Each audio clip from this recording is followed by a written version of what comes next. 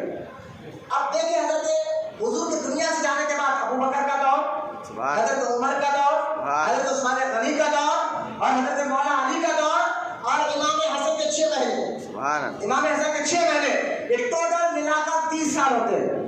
جب امام حسن نے ساری خلافت کہا امیر معاویہ سے کچھ پیدا کر لیا، کچھ بات کر امیر معاویہ سے سنا کر ان کو کہا کہ اب تم سنبھالو، تو ایک صحابی عبدالرحمن بن عوف یا کوئی صحابی تھے، انہوں نے کہا دیکھا جو حضور نے کہا تھا وہی بات ہوئی ہے، حضور نے کہا تھا میرے پاس خلافت 3 سال چلے گی، امام حسن نے آپ ساری خلافت کا بوجھ امیر معاویہ کو دے دیا ہے، آج کے ہی دن کو تو 30 سال مکمل ہو رہے ہیں۔ امیر معاویہ سے یہاں ملکیت بادشاہ شروع ہوئی، بادشاہ، ورنہ جو ہے نا خلافت کیسا مسلمان چن کر کسی کو خلیفہ بناتے تھے، چن کر کسی کو خلیفہ بناتے تھے۔ اب جیسا ہی امام حسن نے امیر معاویہ کو دے دی تو امیر معاویہ رضی اللہ تعالیٰ عنہ بادشاہت آ گئی۔ اب امیر معاویہ نے جب انتقال سے پہلے یزید کو بلایا، سننا امیر معاویہ کا بیٹا ہی یزید تھا، اور امیر معاویہ رضی اللہ تعالیٰ کے دور میں یزید نے کوئی گندا کام نہیں کیا، نہ ان کے سامنے کبھی وہ شراب پیا تھا، نہ داڑھی کاٹا تھا، نہ نماز چھوڑا، کوئی ایسا کام نہیں کرتا تھا، کیونکہ امیر معاویہ کے جانے کے بعد، والد کے انتقال کے بعد اس لیے کام شروع کیے۔ ایک بار امیر معاویہ نے اپنے بیٹے یزید کو بلایا، بلا کر کہا دیکھو بھیا اب پورے جگہ سلطنت میں ہر علاقہ ہے، اگر مثال دے رہا ہوں سمجھانے کے لیے، اللہ میں مثال دے رہا ہوں سوچیے، اگر ہر علاقے میں بی جے پی پارٹی پورے علاقے میں جہاں زیادہ تر سیدھے انہیں کے ہو، اگر اچانک دوسری پارٹی کو کوئی بادشاہ بنا دے تو بہت سے لڑائی جھگڑے ہو جائیں گے، تو لہٰذا امیر معاویہ نے کہا دیکھو اس وقت میں جانے چند دن میرے بچے ہوئے ہیں اور ساری جگہ جو ہے نا جو بڑے بڑے عہدوں پر، کارپوریٹ کے بڑے بڑے عہدوں پر ہمارا خاندان ہے، تو لہٰذا میں تو جا رہا ہوں، میرے پاس میں تمہیں اپنی سیٹ پر بٹھاؤں گا، لیکن امیر معاویہ نے نصیحت کی تھی، لیکن سننا میں اپنی سیٹ پہ یزید تجھے تو بٹھا رہا ہوں، لیکن خاص طور پر یاد رکھا ہاشمیوں سے نہیں لڑنا، سیدوں سے کچھ نہیں بولا، سیدوں میں خصوصاً امام حسین اگر جو کچھ بھی بولے نا میرے جانے کے بعد، جو کچھ بھی امام حسین بولے ایک بات سن لینا۔ میرے معاویہ نے صاف صاف کہہ دیا اپنے بیٹے کو، جو کچھ وہ بتائیں گے، جو کچھ وہ امام حسین بولیں گے ان سے کبھی نہیں لڑنا بیٹا، ان سے جھگڑا نہیں کرنا، حسین جو بولو ایسا کر دینا۔ یہ نصیحت کر کے لے کے جانے کے باوجود بھی یزید نے نہیں مانا، اور یزید تخت پر بیٹھا اور بیٹھ کر سب سے پہلے اس نے کہا کہ مروان کو بلا کر کہ والد تو چلے گیا، میں تخت پر بیٹھا ہوں، اور اس کے بعد اس کے بیٹھنا تھا، اس کے گندی کام شروع ہو گئے تھے، اب میں تخت پر بیٹھا ہوں تو میرے جانے کے یزید نے کہا کہ میرے تخت کو کن سے دھوکا ہے، تو نے کہا یہ 4 نامہ تو پہلے لیے، عبدالرحمن بن ابوبکر، محمد بن ابوبکر، عبداللہ بن عمر، اور بالخصوص سیدنا امام حسین، کیونکہ 60 ہجری کا یہ واقعہ ہے۔ کون سی ہجری کا؟ 60 میں کون سی ہجری کا؟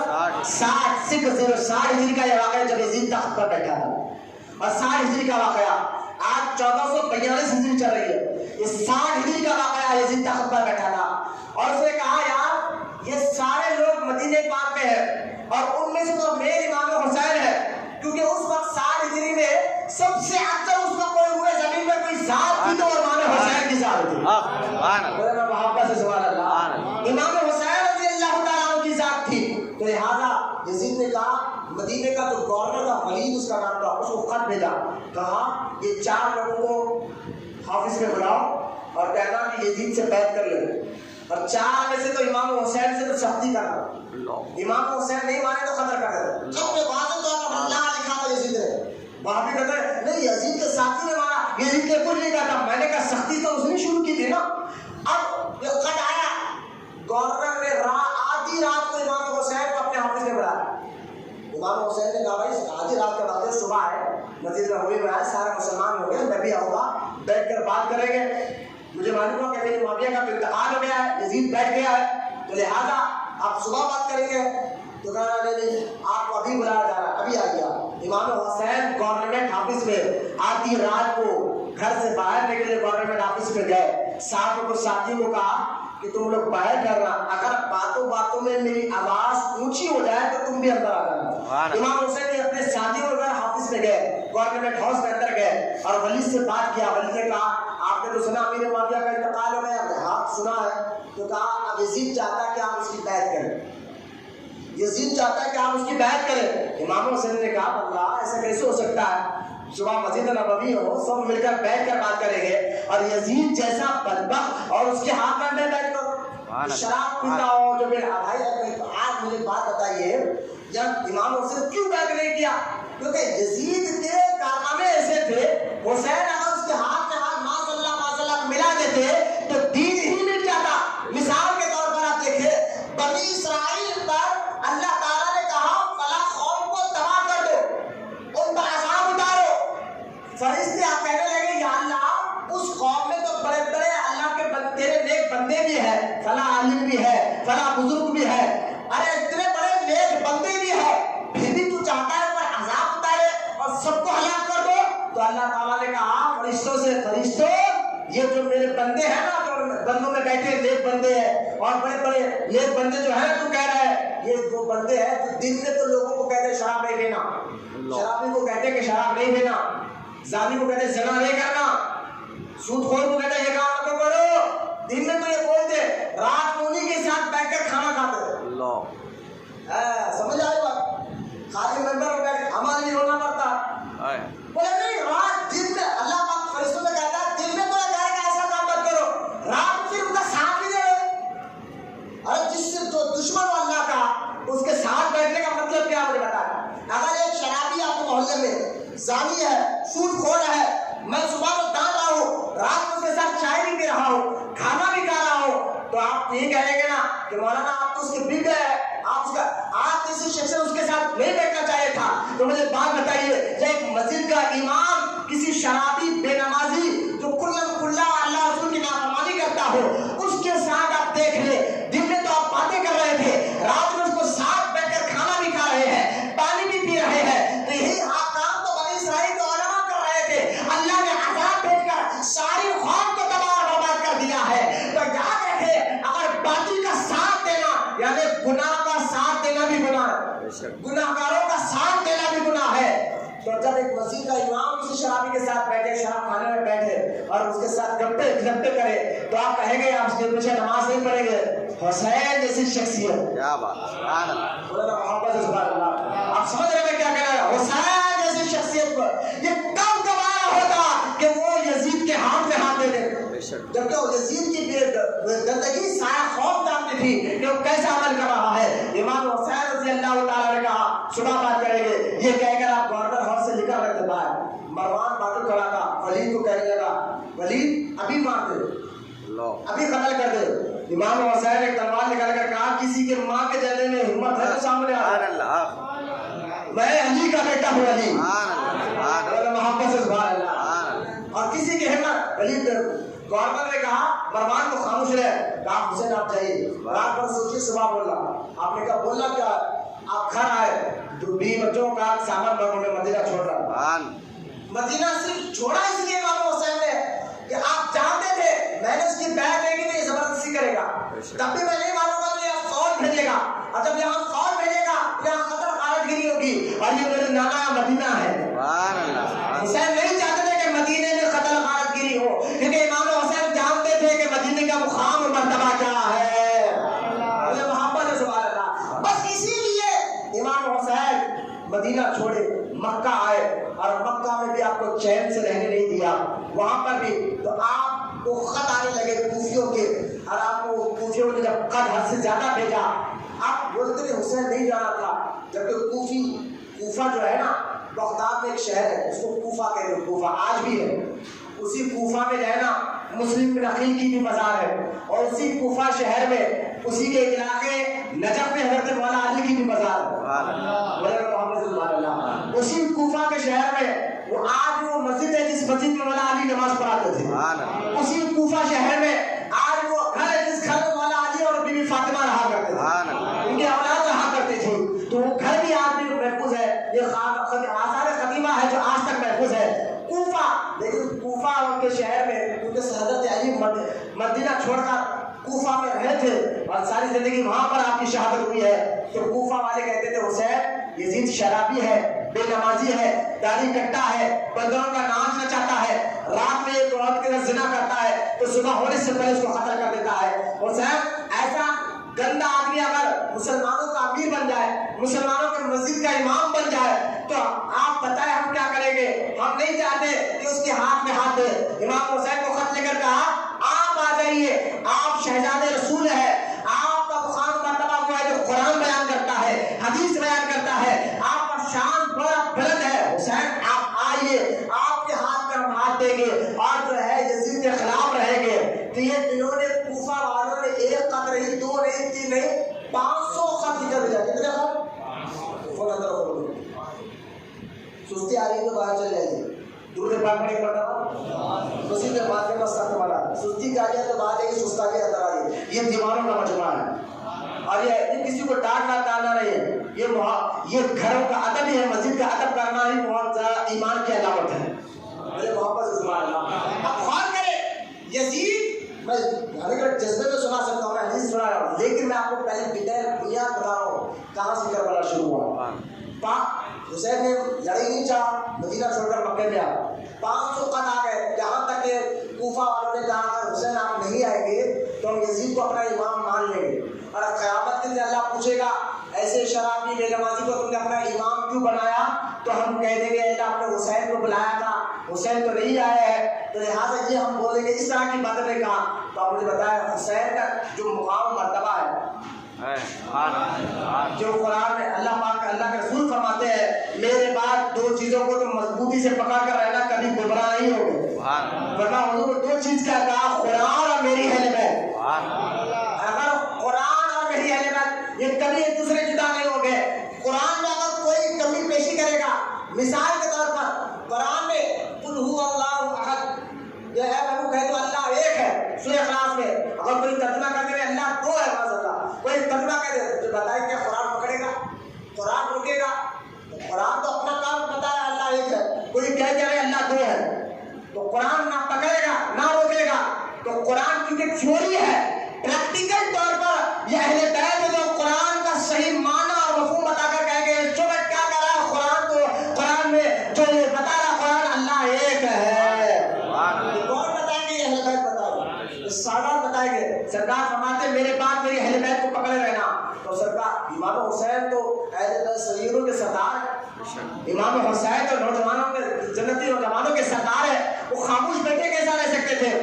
امام حسین نے مکے کے بڑے بڑے صحابہ کو بلایا، مشورہ کیا، بتاؤ آپ کی رائے کیا ہے، کیا کروں، نبی کی دعا پر جاؤں یا نہ جاؤں؟ انہوں نے کہا وہ لوگ دھوکے والے، وہاں کے لوگ آپ کے والد سے بھی دھوکہ کیا تھا، آپ کے ساتھ بھی دھوکہ کریں گے. حسین وہاں پر آپ ہرگز نہ چاہیے. امام حسین نے کہا یہ جواب ہے، شریعت بھی تقاضا کرتی ہے کہ ایسے موقع پر جانا چاہیے، دیکھنا چاہیے. تو آپ نے کہا تھا صحابہ نے کام کریے، پہلے آپ اپنے کسی آدمی کو بھیجیے، وہ جائے گا، جا کر وہاں کے حالات کو دیکھے گا، اس کے بعد خط لکھ کر بھیجے گا، تب آپ جانا. تو حضرت امام حسین نے اپنے چاچا کے بیٹے حضرت سیدنا مسلم بن عقیل، حضرت سیدنا عقیل یہ حضرت علی کے سگے بھائی، ان کے بیٹے مسلم، امام حسین نے کہا کہ جاؤ تم جا کر دیکھو کہ وہاں کے حالات کیا ہے. وہاں کے حالات واقعی وہاں کے مسلمان مجھے مدد کرنا چاہتے ہیں، میرے ساتھ ہونا چاہتے ہیں، خط لکھ دینا میں بھی آ جاؤں گا. بس مسلم بن عقیل مکہ چھوڑ کر یہاں سے روانہ ہوئے اور روانہ ہونے کے بعد وہاں کیا ہوا انشاءاللہ تعالیٰ آنے والے جمعے وقت ختم ہو گیا ہے، آنے والے جمعہ میں میں آپ کے سامنے ڈیٹیل کے ساتھ انشاءاللہ کوشش کروں گا اس واقعہ کربلا کو دھیرے دھیرے سمجھاتے ہوئے. میں نے آج کے اس بیان میں عزت صحابہ پر بھی بات کی اور محبت اہل بیت پر بھی بات کی. یہی ایمان ہے، یہی عقیدہ ہے، یہی ایمان، یہی عقیدہ ہر سنی مسلمان کا ہونا چاہیے، ہر سنی مسلمان کا ہونا چاہیے. اور یہ نماز سے بھی زیادہ فرض ہے، نماز سے بھی زیادہ فرض ہے. تو لہٰذا اب آپ کو لازم ہے کہ آج کے بعد کوئی صحابہ کو گالی دے تو اس کے ساتھ نہ بیٹھے، نہ اس سے کوئی دوستی رکھے، نہ اس کے قریب جائے کہ جو نبی کا نہیں وہ ہمارا نہیں ہو سکتا ہے. تو لہٰذا ان باتوں کو اچھی طرح ذہن میں بٹھائے. میں نوجوان بچوں سے بھی کہوں گا انٹرنیٹ پر، فیس بک پر، واٹس ایپ پر ان کی ایک گندی مشن چل رہی ہے کہ وہابی بدعقیدہ آپ کو طرح طریقہ سے بھٹکانے کی پوری کوشش کر رہے ہیں. واللہ جو باتیں میں بیان کر رہا ہوں قرآن حدیث سے آپ کو بتا رہا ہوں, یہی طریقہ صحابہ کا رہا ہے اور تابعین کا رہا ہے اور سارے سنیوں ہم سب کا اہل سنت و جماعت کا رہا ہے. یہ کوئی سنی وہابی کوئی لڑائی جھگڑے کی بات نہیں ہے, یہ ایمان اور عقیدے کی بات ہے. بعض لوگ کہتے ہیں یہ سنی یا یہ وہابی ہے, سب کیا ہے. ایک صاحب کہنے لگے مجھے کہ بھائی سنی وہابی کچھ بھی نہیں, میں مسلمان ہوں, میں مسلمان ہوں, نہ سنی ہوں نہ وہابی ہوں, میں مسلمان ہوں. میں نے کہا بھائی سنو, تم یہ کہہ رہا نا, بات تو کہتے نا بس نہ سنی نہ وہابی, خالی مسلمان ہو گئے, یہ جھگڑا ہی نہیں. میں نے کہا یہ بات تو جھگڑے کی نظر آ رہی ہے. اچھا سن, اگر مجھے بات بتائیے, اگر کہیں ایک علاقہ ہو اور ایک علاقے میں دو ہی فرقے ہو, اور سنی کوئی فرقہ نہیں, اسلام کا نام ہے, بس سمجھانے کے لیے کہہ رہا ہوں, دو ہی جماعت ہو, ایک سنی ایک شیعہ. اگر کوئی آتا ہے نہ میں سنی ہوں نہ میں شیعہ ہوں, میں مسلمان ہوں, میں نے کہا یہ جماعت کم کرو, تیسری جماعت اضافہ تم کر رہے ہو, اور جماعت کا نام تم نے مسلمان رکھ دیا. اور یہ اہل سنت کا جماعت کسی فرقے کا نام نہیں, نہ کسی جماعت کا نام نہیں, بلکہ یہ اہل سنت کا جماعت اسلام کی پہچان کا نام ہے. بڑے محبت سے سبحان اللہ. تو میں نوجوان بچوں سے خاص طور پہ گزارش کرتا ہوں, ان کے بات میں نہ آئے. آج کچھ ماڈرن مسلمان نکل گئے, دیکھو بھائی اندر کے مسلمان بنو, باہر کچھ دو. میں نے کہا یہ بات کیا ہے, اندر کے مسلمان بنو. میں نے کہا دیکھو ایک مرید کے پاس, پیر کے پاس مرید آ کر حضور چلیے بکرا ذبح کرنا ہے, اور جا کر دیکھا تو وہاں تھا گدھا ہے. پیر صاحب نے کہا گدھا ہے تو حرام ہے. کہا پیر صاحب نے پیر پکڑ کر کہنے لگا یہ اوپر سے گدھا اندر سے بکرا ذبح کر دی. اور پیر صاحب نے کہا بیوقوف, اوپر سے گدھا ہے تو اندر سے بھی گدھا ہی رہے گا. تو بات اندر کا مسلمان ہونا, میں نے کہا اوپر جو ہے اندر بھی ہوئی, یہ اینا ہے, تم اندر ہی ہو ہے, تم عاشق بنو, دیکھنے والا دیکھ کر کہے دیکھو عاشق رسول جا رہا. تو ان کی باتوں میں نہ یہ بہت مسودے ڈالنے والے آتے ہیں. اہل سنت اور جماعت کوئی فرقہ کوئی جماعت کا نام نہیں, یہ اسلام کا نام ہے. اور اسی انہیں کے ائمہ نے جو بات آپ کو بتائی ہے, صحابہ کے دشمن سے بھی آپ کو دور رہنا ہے, اور نبی کے دشمنوں سے بھی دور رہنا ہے, اور نبی کے گھر والوں سے دشمنوں سے بھی آپ کو دور رہنا ہے. یہ دوری نماز سے بھی زیادہ ضروری ہے آپ کے لیے. اسی بات کا یہی پیغام کربلا سے بھی ملا ہے. انشاءاللہ آنے والے جمعے میں اپنے سامنے میں رکھوں گا. اللہ تعالیٰ کی بارگاہ میں دعا, اللہ تعالیٰ ہم تمام کو اہل سنت سے زیادہ عمل کی توفیق عطا فرمائے. اے پاک پروردگار, جتنے یہاں بہت پاک اہل بیت اور بہت پاک صحابہ بیٹھے ہیں مولا, ان کے دلوں میں عشق رسول کو کوٹ کوٹ کر بھر دے مولا, اور ان کی نسلوں میں عاشق رسولوں کو پیدا فرما, اور تمام کو بدعقیدہ وہابیوں سے بھی ایمان اور عقیدے کی حفاظت فرما.